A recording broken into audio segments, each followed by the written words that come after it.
As I stated, during the time after she had her kids, Kevin was always away. She said he was focusing on his career. Brittany stated that she felt like he wanted to pretend that she didn't exist. And then she said this. He really thought he was a rapper. Bless his heart.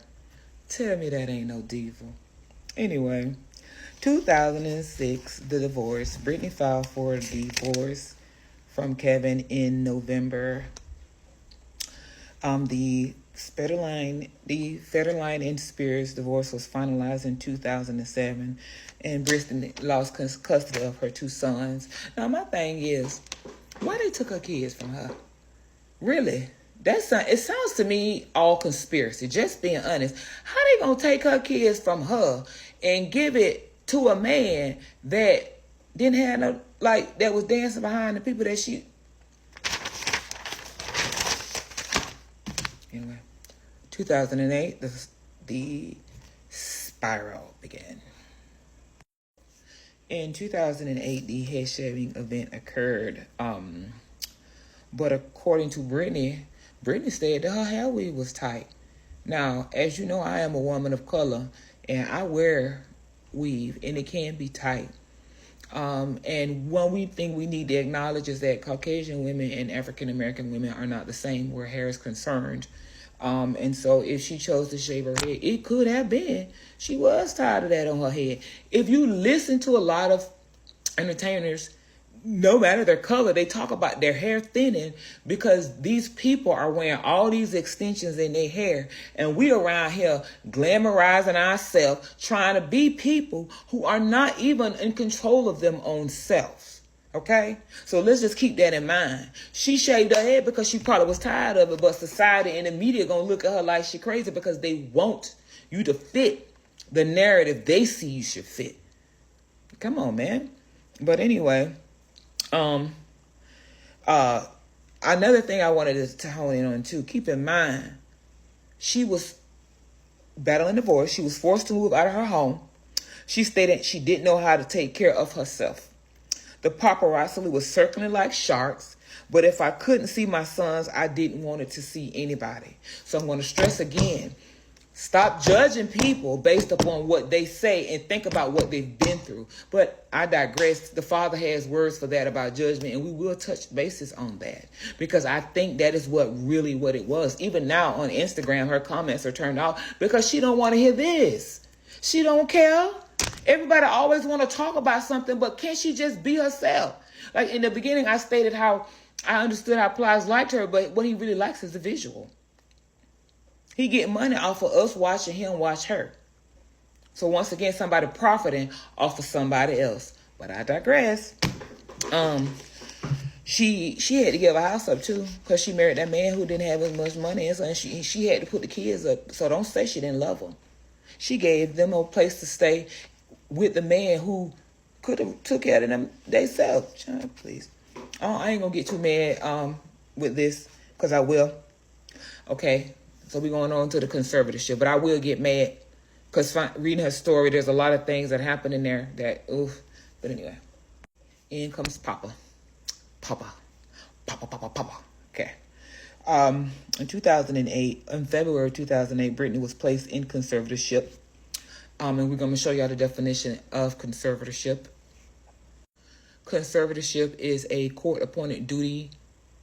A court appoints someone to manage the affairs of a minor or someone who cannot manage their own affairs. So if she was a minor when she started and she wasn't allowed to fully grow, she wasn't a minor, she was being restricted and controlled. And the same people who did it when she was younger, when she got older, they tried to pick her apart. Because keep in mind, they were her parents and they were already adults.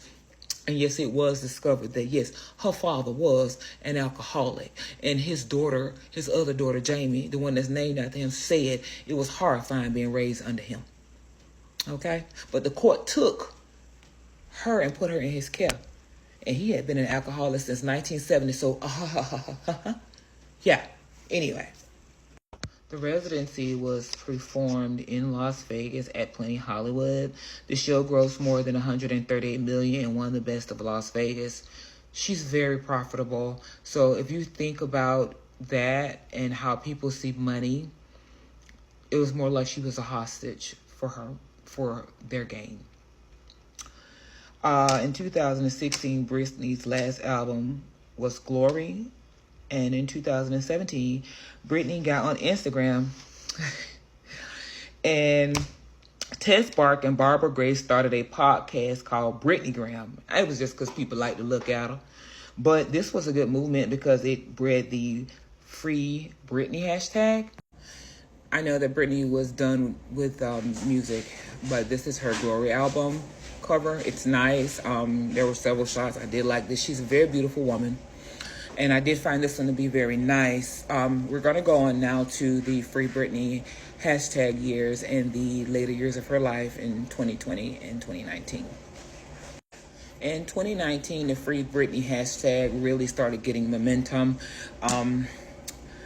Britney also checked herself in a facility in January of 2019.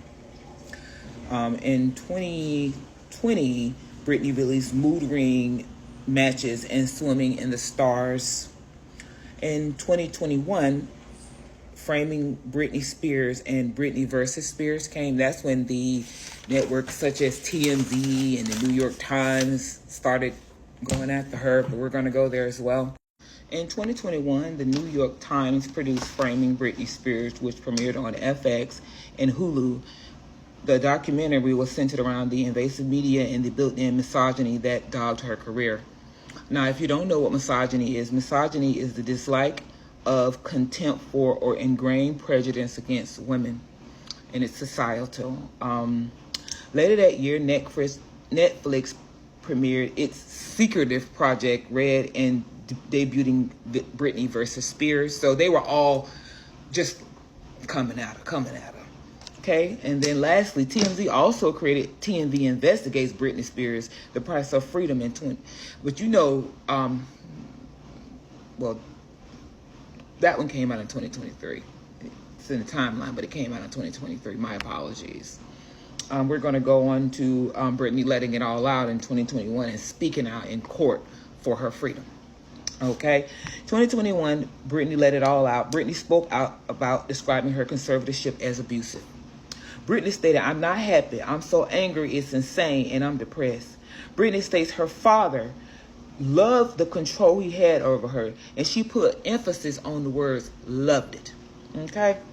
In an article published January 12th of 2022, Jamie Spears spoke on her father's alcoholism. Jamie is Britney's younger sister and the father's namesake. Jamie Spears has also been battling Jamie Spears, which is Britney's father, has been battling alcoholism since the 1970s. Jamie Lynn Spears stated in an interview in the Good Morning America, she said, "He spent most of my life in that cycle of ruin. He has bouts of drinking, always caused me periods of torment and sorrow." On September 29th, Judge Brenda J. Penny said the Spears situation was not tenable and it reflected a toxic environment. This resulted in the immediate suspension of Jamie Spears from over Britney. Okay? On November 21st, the LA judge ruled to terminate the conservatorship.